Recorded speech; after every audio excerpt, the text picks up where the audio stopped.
Dear students, today I will show you NARIST NEE2 2021 physics paper solution. In this part, I will show 5 solution. Okay. See the first question. What asked? A quantity X is given by epsilon naught L delta V by delta T, where epsilon naught is the permittivity of free space, L is the length, delta V is the potential difference, and delta T is the time interval. The dimensional formula for X is the same as that of, मतलब ये question में बोला है X एक physical quantity है और ये किसका साथ रिलेटेड है, epsilon not L delta V delta T. तो X कौन सा क्वांटिटी रिप्रेजेंट कर रहा है? तो यहाँ पर 4 ऑप्शन दिया है. ऑप्शन ए में दिया है रेजिस्टेंस, ऑप्शन बी में चार्ज, ऑप्शन सी में वोल्टेज, ऑप्शन डी में करंट. ठीक है, चलो देखते हैं इसका सॉल्यूशन. तो यहाँ पर x equal to epsilon not L delta B by delta T. ठीक है, तो इसको करने के लिए हम लोग क्या करेंगे, पोटेंशियल का फॉर्मूला डालेंगे.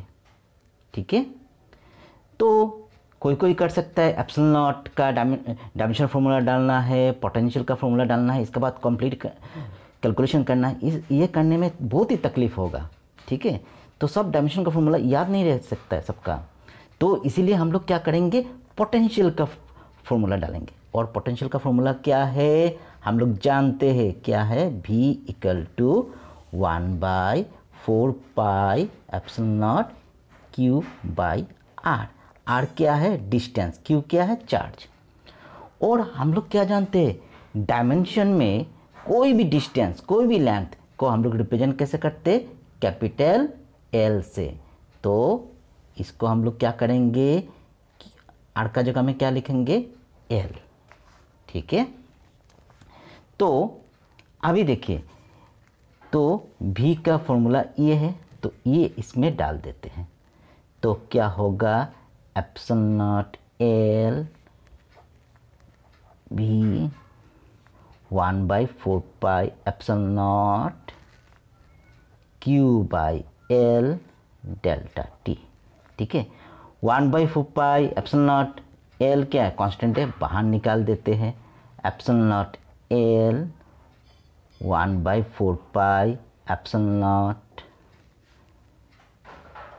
Into 1/L. तो यहाँ पर क्या रह जाएगा, delta Q by delta T. ठीक है, अभी देखिए L cancel, epsilon not epsilon cancel, तो 1/4 पाई, एंड 1/4 पाई क्या है, ये कांस्टेंट है, इसका कोई डायमेंशन नहीं होता. तो अल्टीमेटली हम लोग क्या लिख सकते हैं, और x equal to delta Q by delta T. ये क्या है, चेंज ऑफ चार्ज, ये क्या है, change of time. Charge by time क्या होता है, करंट. तो हम लोग का आंसर आ गया, क्या होगा, करंट. ठीक है, तो ये हो गया सॉल्यूशन. ठीक है,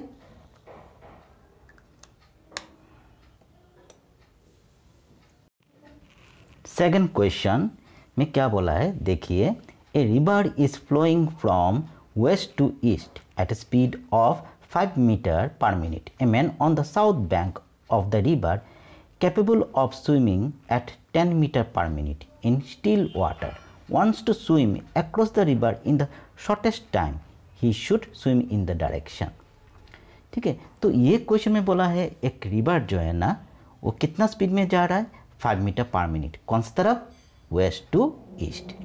जब पानी रेस्ट में होता है, जो आदमी स्विम कितना स्पीड में कर सकता है, 10 मीटर पर मिनट. तो रिवर को क्रॉस करने में उसका शॉर्टेस्ट टाइम कितना होगा, वो बताना है. शॉर्टेस्ट टाइम कितना होगा, कौन सा डायरेक्शन में जाने से, मतलब यहाँ पर हम लोग को डायरेक्शन पूछा गया है. तो शॉर्टेस्ट टाइम कवर करने के लिए कौन सा डायरेक्शन में जाना पड़ेगा, ये डायरेक्शन हम लोग को निकालना है। ठीक है, तो चलिए देखते हैं। तो इसको करने के लिए हम लोग क्या करते हैं, पहले डायग्राम ड्रॉ करते हैं। तो देखो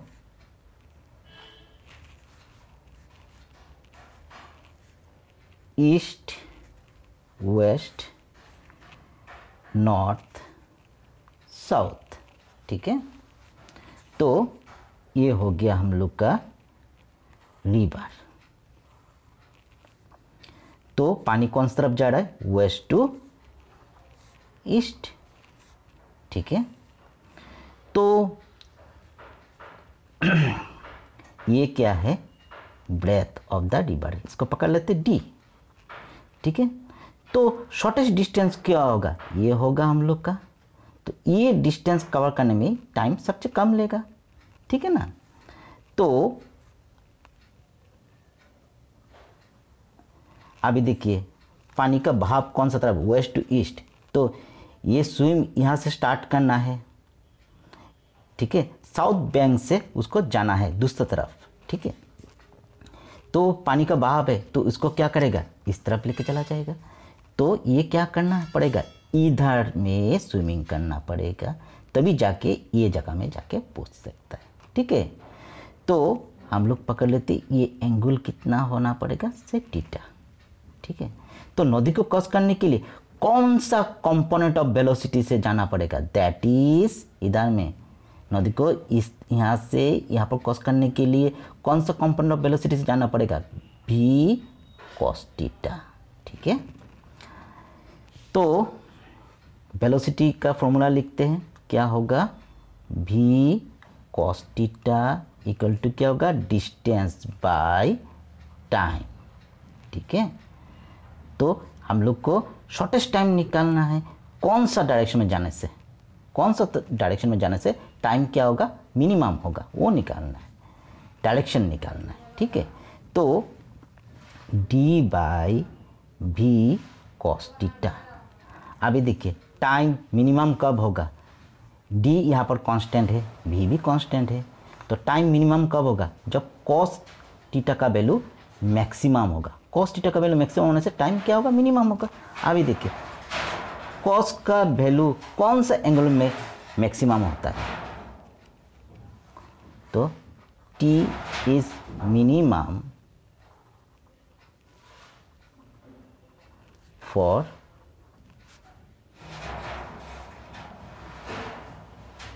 maximum value of cos theta. ठीक है, तो cos थीटा का वैल्यू मैक्सिमम कब होगा,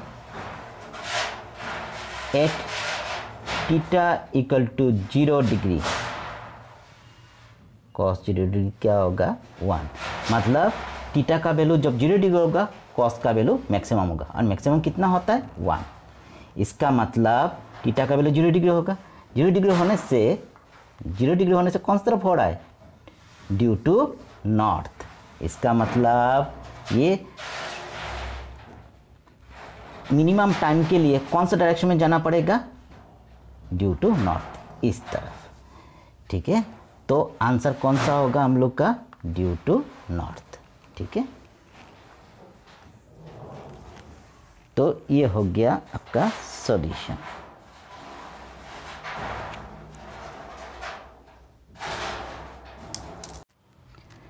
थर्ड क्वेश्चन बहुत ही इंटरेस्टिंग है।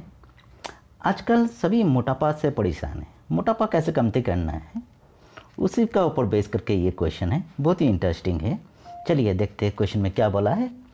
A person trying to lose weight by burning fat lifts a mass of 10 kg up to a height of 1 meter 1000 times. Assume that the potential energy lost each time he lowers the mass is dissipated.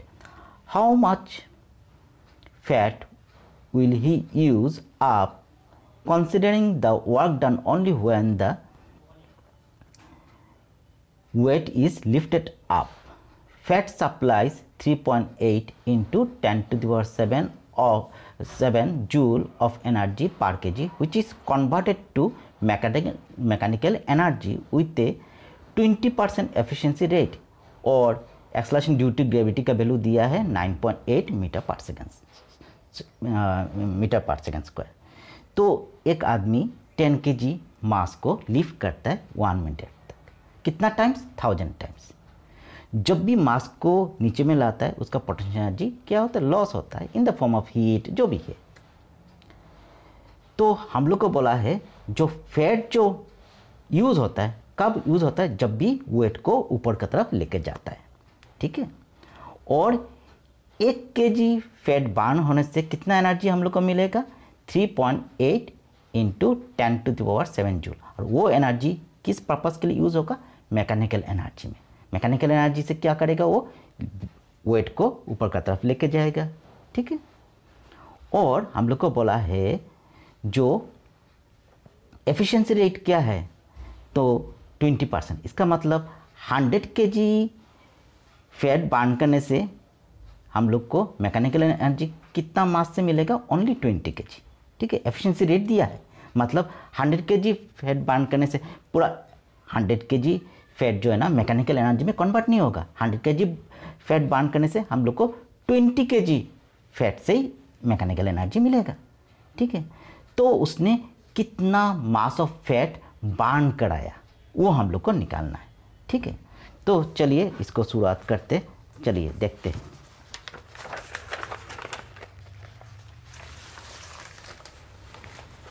तो पहले हम लोग क्या करते? Work done निकालते।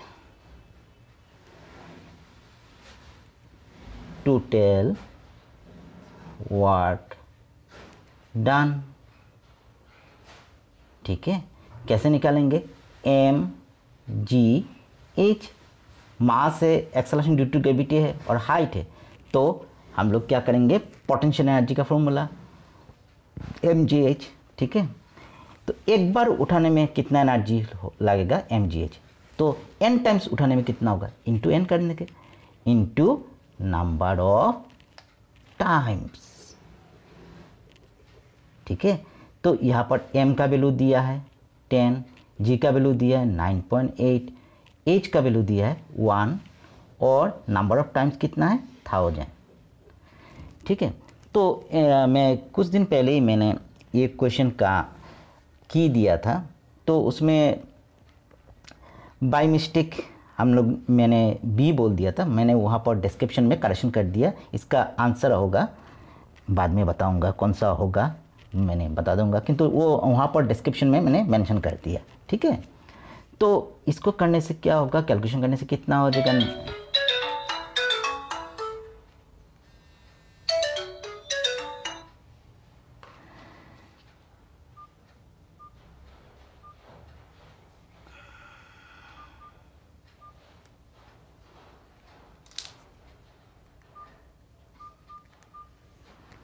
तो इसको calculation करने से कितना होगा? 9.8 इंटू 10, 98।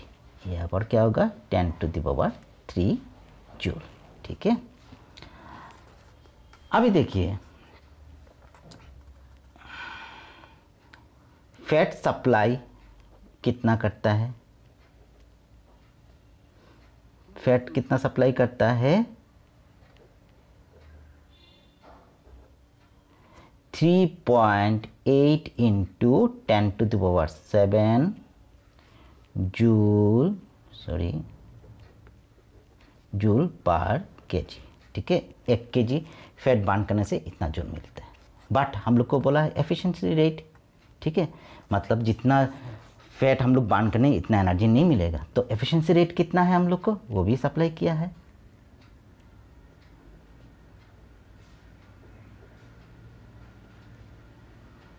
रेट कितना है? 20%, दैट इज 0.2, ठीक है। तो हम लोग को कितना mechanical energy converted by body, वो हम लोग को निकालना पड़ेगा। Mechanical energy converted by body कितना होगा 0.2 है। ठीक है, 100 kg में 20 होता है, तो इतना kg में कितना होगा इंटू कर देते हैं, तो 3.8 इंटू 10⁻7 इंटू 0.2। ठीक है, तो इसको इंटू करने से कितना होगा 0.76 10⁻7 जूल पर केजी। ठीक है, तो 1 केजी फैट बर्न करने से इतना जूल मिलता है। ठीक है, तो हम लोग का टोटल वर्क डन कितना किया है 98 इंटू 10⁻3 जूल। तो इतना जूल में कितना मास ऑफ फैट बर्न हुआ है कैसे निकालेंगे, तो इसको हम लोग क्या करेंगे, इसे डिवाइड कर देंगे तो मास पता चल जाएगा। ठीक है ना, तो फैट लॉस्ट और बर्न बाय पर्सन क्या होगा 98 इंटू 10⁻3 0.76 इंटू 10⁻7 98 0.76 इंटू 10⁻⁴। ठीक है, इसको डिवाइड करने से कितना हो जाएगा हम लोग को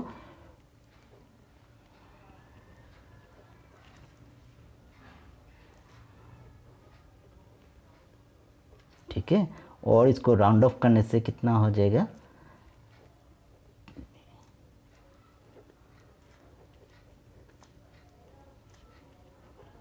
इसका मतलब उसने कितना फैट बर्न कराया 12.89 इंटू 10⁻³ kg। तो हम लोग का ऑप्शन कौन सा होगा डी।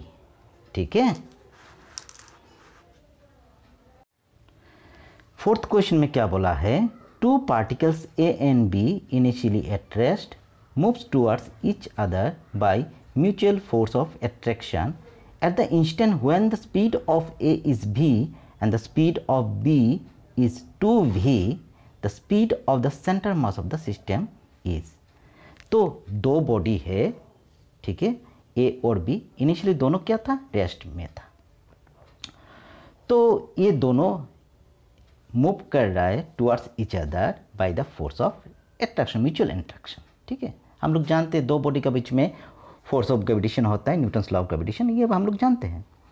तो कोई एक समय में ए का स्पीड हो गया v और b का स्पीड हो गया 2v, तो ये सिस्टम का सेंटर मास का स्पीड क्या होगा, मतलब सेंटर मास का स्पीड कितना है वो हम लोग को निकालना है। अभी देखिए ये क्वेश्चन को ध्यान से सोचिए, दोनों बॉडी का वेलोसिटी क्या है इनिशियली 0 है, किस लिए, दोनों क्या है रेस्ट में है। ठीक है, तो इसका मतलब मोमेंटम क्या होगा 0 होगा, इसका मतलब according to Newton's law second law of motion there is no external force. ठीक है, तो एक्सटर्नल फोर्स नहीं है तो सेंटर मास का वेलोसिटी क्या होगा 0 होगा। अगेन हम लोग जानते हैं there is no external force, इसका मतलब चेंज ऑफ मोमेंटम होगा ही नहीं, चेंज ऑफ मोमेंटम जब होगा नहीं तो सेंटर मास का वेलोसिटी क्या होगा, चेंज होगा नहीं होगा, वो सेम रहेगा, दैट इज इनिशियली जो था वही होगा, दैट इज 0 रहेगा। तो इसका आंसर क्या होगा 0। ठीक है, इसका आंसर क्या होगा 0। ठीक है, चलिए क्वेश्चन नंबर 5 देखते हैं। तो क्वेश्चन नंबर 5 में क्या बोला है, the value of acceleration due to gravity of earth surface is 9.8 metre per second square. The altitude above its surface at which the acceleration due to gravity decreases to 4.9 metre per second square is close to radius of earth given 6.4 into 10⁻6 metre. तो बोला है surface में जी का value कितना है 9.8, एक particular height from the surface of earth उसमें जी का वैल्यू डिक्रीज हो गया 4.9, तो हम लोग को सरफेस से वो हाइट कितना है वो हाइट हम लोग को निकालना है। ठीक है, चलिए देखते हैं। तो देखिए हम लोग डायग्राम ड्रॉ कर लेते हैं, ये हो गया अर्थ, ये हो गया सरफेस, ये जगह में जी का वैल्यू कितना है 9.8 पकड़ लेते, ये इज़ द हाइट, ठीक है। और ये क्या है, जी एच है, ये हाइट एच है from the surface of earth, ये क्या है रेडियस ऑफ अर्थ, ठीक है। ये सरफेस से ये हाइट कितना एच है हम लोग ले लिया, तो जी एच का वैल्यू कितना है 4.9 मीटर पर सेकंड स्क्वायर। अभी ध्यान से देखिए, ये 9.8 है, ये हाफ हो गया, ठीक है। तो जी एच का वैल्यू क्या है, जी का हाफ है, ठीक है। ये कॉन्सेप्ट हम लोग यूज़ कर लेंगे। तो देखिए, तो g h equal to g by 2, तो इसी हाइट में वैल्यू कितना है 4.9, एंड 4.9 क्या हो गया 98 का हाफ है, ठीक है। और एक्सेलरेशन ड्यू टू ग्रेविटी का फॉर्मूला हम लोग जानते क्या है, G equal to G M by R square, at surface होता है। एनी हाइट में क्या हो जाएगा, एनी हाइट में क्या हो जाएगा, जी एच इक्वल टू क्या होगा G M by R plus H whole square, ठीक है। तो यहाँ पर डाल देते हैं, तो क्या हो जाएगा, जी एच का जगह में क्या हो जाएगा जी एम, जी क्या है ग्रेविटेशनल कांस्टेंट, एम क्या है mass of earth, R plus H whole square 1/2। G का वैल्यू क्या होगा, जी का वैल्यू क्या है at the surface, and surface में क्या होता है G M by R square, और R is the radius of earth, ठीक है। तो जी एम कैंसिल, ठीक है। और R plus H equal to क्या हो जाएगा रूट आर हो जाएगा, ठीक है। हम लोग को क्या निकालना है, एच निकालना है, ठीक है। हम लोग को एच निकालना है, तो एच इक्वल टू क्या हो जाएगा √2 - 1, ठीक है। तो यहाँ पर आर जाने से क्या होगा, आर कॉमन चला जाएगा, तो क्या बच जाएगा √2 - 1, ठीक है। अभी √2 का वैल्यू हम लोग जानते क्या है 1.414 - 1 इंटू आर, आर का वैल्यू हम लोग को क्वेश्चन में दिया है, कितना दिया है 6.4 इंटू 10⁻⁶, ठीक है। तो 0.414 इंटू 6.4 इंटू 10⁻⁶, इसको मल्टीप्लाई करने से क्या हो जाएगा 2.64, सॉरी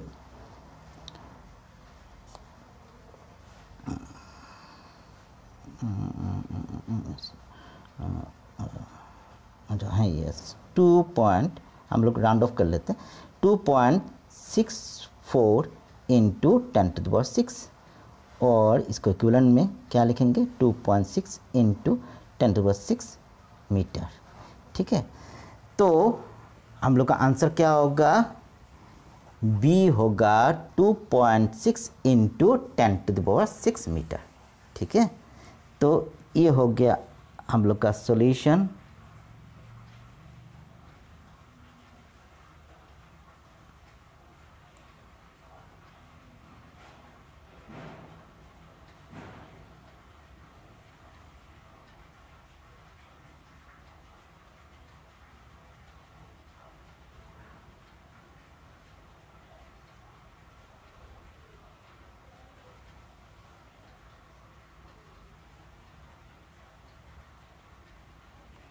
Okay, thank you.